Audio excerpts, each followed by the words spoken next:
Available نہیں ہے، اگر ان کا آپ خیال کرتے ہیں تو ٹھیک ہے، اگر خیال نہیں کرتے ہیں، اگر آپ گھر میں سحر کے وقت بریانی کھا رہے ہیں اور اس بندے کے پاس سحر میں پانی کے علاوہ اگر کوئی چیز اویلیبل نہیں ہے، افطار کر رہا وہ پانی سے، تو یقین مانے وہ روزہ آپ کا روزہ نہیں ہے، وہ روزہ رکھنے سے کوئی فائدہ نہیں ہے۔ ہمارے معاشرے میں آج بہت سے ایسے لوگ ہیں جن کے پاس سحری کا انتظام نہیں رہتا۔ کتنے ایسے بچے ہیں جس کے اسکول کی فیس جمع نہیں ہو رہی، کون خیال کرے گا؟ رمضان کا مہینہ اللہ نے دیا ہے اس لیے کہ تم گناہ سے بچو، نیکی کرو، اور ان لوگوں کا احساس تم کو ہو جو غربت میں اپنی زندگی کو گزار رہے ہیں۔ ہمیں احساس کہاں ہے؟ ہمیں احساس کہاں ہے؟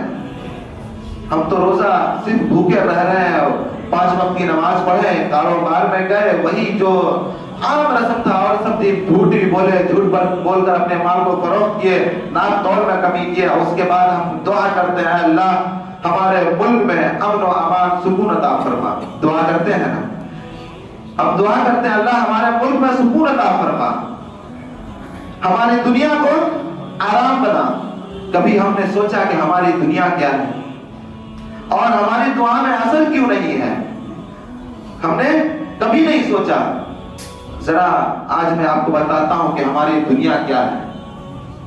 ہماری دنیا ہمارے ماں باپ، ہماری دنیا ہمارے ماں باپ، ہماری دنیا ہمارے بیوی بچے، ہماری دنیا ہمارے بھائی بہن، ہماری دنیا ہمارے مسجد کے دوست، ہماری دنیا ہمارے کالج کے دوست، ہماری دنیا ہمارے بازار کے دوست، ہماری دنیا ہمارے ساتھ اٹھنے بیٹھنے والے جتنے بھی ہیں وہ ہمارے رشتہ دار، ہمارے اقارب، یہ ہماری دنیا ہے۔ اگر اس کا خیال ہم نہیں کیے تو یاد رکھیں کہ اللہ تبارک و تعالی ہماری پکڑ فرمائے گا۔ جب ہم اپنی دنیا میں ہم خیر کا معاملہ نہیں کر رہے، ہم اپنی دنیا میں تفرقہ کیے ہوئے ہیں، ہم اپنی دنیا میں ایک دوسرے سے جلن حسد کیے ہوئے ہیں، اور اللہ سے دعا کر رہے ہیں اے اللہ ہمارے ملک میں امن و سکون عطا فرما۔ اللہ سے تو بعد میں، اللہ نے جو اختیار تمہیں دیا ہے اس اختیار کو تو پہلے، جو اختیار اللہ نے دیا ہے اس راستے پر تو چلو صحیح، اپنے حق کو تو پہلے ادا کرو، اپنے پڑوسیوں کی حقوق کو تو پہلے ادا کرو، پھر اللہ سے جب ہم دعا کریں گے کہ اے اللہ ہمارے ملک میں سکون امن و امان عطا فرما، تو اللہ ضرور عطا فرمائے گا۔ آج لوگوں کا معاملہ یہ ہے، وہ یہ کہتے ہیں کہ میں اللہ سے آخرت طلب کرتا ہوں، جنت طلب کرتا ہوں، آخرت کی دعا مانگتا ہوں۔ میرے پیارے بھائی، آخرت میں بھی جب آپ جائیں گے تو اللہ پہلے دنیا کا حساب لے گا، دنیا میں کا حساب لے گا، پوچھے گا کہ تم اپنے ماں باپ کے ساتھ کیسا سلوک کر کے آئے ہو، اپنے بیوی بچوں کے ساتھ کیا تمہارا ویوہار رہا، اپنے پڑوسیوں کے کیا حقوق کو ادا کیے، جو تمہارے ساتھ مسجد کے دوست تھے، کالج کے دوست تھے، بازار کے دوست تھے، اٹھنے بیٹھنے والے تھے، جو رشتہ دار تھے، ان تک تم نے کیا دین کو پہنچایا، اس کے بعد تب تمہیں جنت ملے گا۔ یوں ہی صرف ہم جنت کے لیے لگ جائیں تو ہمیں جنت ملنے والے نہیں، آخرت کے طرفدار بن جائیں تو آخرت ہمیں ملنے والے نہیں۔ وقت کافی ہو چکا ہے، تراویح کے مسئلے سے میں ایک بات عرض کر دوں کہ آج کل ہمارے معاشرے میں، ہمارے کمیونٹی میں ایک سلسلہ چل چکا ہے کہ ہر گھر میں، ہر مکان میں تراویح ہو رہی ہے۔ ٹھیک ہے، ہم تراویح پڑھ سکتے ہیں، گنجائش ہے، لیکن اس مسئلے کو یاد رکھ لیں کہ جہاں مسجد قریب ہے، مسجد قریب ہے، وہاں پر مسجد کے جشن سامنے آزو بازو میں تراویح کرنا صحیح نہیں ہے۔ تراویح کی جماعت سنت علی الکفایہ ہے، ایک جگہ کہیں جماعت ہو گئی سب اس سے بری ذمہ ہو جائیں گے، لیکن تراویح آپ کے اوپر سنت ہے پڑھنا، آپ کو تراویح پڑھنا ہے، سمجھ گئے؟ اب لوگ کا معاملہ یہ ہے کہ گھروں میں پڑھتے ہیں، پڑھ سکتے ہیں، گنجائش ہے، لیکن مسجد کے احترام کے خلاف ہے، کیونکہ مسجد آپ کے گھر سے زیادہ دور نہیں ہے۔ حضرت عمر فاروق رضی اللہ تعالی عنہ تمام چھوٹی چھوٹی جماعتوں کو مسجد میں لا کر اکٹھا ایک امام کے پیچھے جمع کر دیا، صحابہ اکرام رضی اللہ تعالی علیہم اجمعین خوش ہو گئے، اور حضرت علی رضی اللہ تعالی عنہ نے فرمایا کہ عمر نے ہماری مسجد کو رونق بخشی۔ اب جو لوگ یہ کہتے ہیں کہ حافظ کی تعداد زیادہ ہے، سنانے والے زیادہ ہے، جگہ کم ہے، تو حافظوں کا مسئلہ یہ ہے کہ جو حضرات حافظ ہے ان کو جگہ نہیں ملی ہے تو وہ گھر میں قرآن پوری پڑھے تراویح کی شکل میں، گھر میں قرآن پڑھے تاکہ اس کا قرآن ریوائز ہو جائے، ریہرسل ہو جائے۔ جو حضرات حافظ نہیں ہیں، غیر حافظ ہیں، ان کے لیے افضل و اولا ہے کہ وہ مسجد میں آ کر کے تراویح پڑھیں، اس سے مسجد کی رونق بڑھتی ہے۔ جو حضرات اپنے آرام کے لیے گھروں میں تراویح پڑھتے ہیں، اگر ان کے پاس کوئی عذر نہیں ہے تو ان کے لیے افضل ہے کہ زیادہ ثواب ہے کہ وہ مسجد میں آ کر پڑھیں۔ اور ایک مسئلہ اور خاص طور پر یاد رکھ لیں کہ بہت سی جگہ تراویح کو لے کر کے جماعت سے عشاء کی نماز کا اہتمام بھی کیا جاتا ہے، جہاں غیر رمضان میں جماعت نہیں ہوتی ہے، تو وہ بھی یاد رکھ لیں کہ عشاء کی نماز باجماعت مسجد میں ادا کرنا آپ کے لیے واجب ہے۔ اگر آپ مسجد کو چھوڑ کر کے جہاں پہ تراویح پڑھ رہے ہو وہاں پہ آپ عشاء کی نماز جماعت سے کر رہے ہیں تو نماز تو ہو جائے گی، لیکن وہ ثواب آپ کو نہیں ملے گا۔ اور بہت سارے فقہا نے یہ بھی کہا ہے کہ وہ نماز میں بھی آپ کو گناہ ہے، کیونکہ آپ مسجد کے قریب ہیں لیکن مسجد سے جو ہے آپ دخل اندازی کر رہے ہیں، مسجد کے برابری میں آپ جا رہے ہیں، تو نماز تو ہو جائے گی لیکن وہ بھی گناہ ہے۔ تو اس کا خاص خیال رکھیں کہ بہتر افضل و اولا ہے کہ آپ مسجد میں آ کر کے تراویح ادا کریں، اور پھر بھی اگر آپ گھر میں پڑھ رہے ہیں تو آپ جماعت سے آ کر کے نماز کم سے کم پڑھ لیں، اس کے بعد آپ جا کر کے تراویح پڑھیں۔ اللہ تبارک و تعالیٰ سے دعا کریں کہ اللہ تبارک و تعالیٰ تمام کہیں سنی ہوئی باتوں پر عمل پیرا ہونے کی توفیق مرحمت فرمائے۔ وآخر دعوانا ان الحمد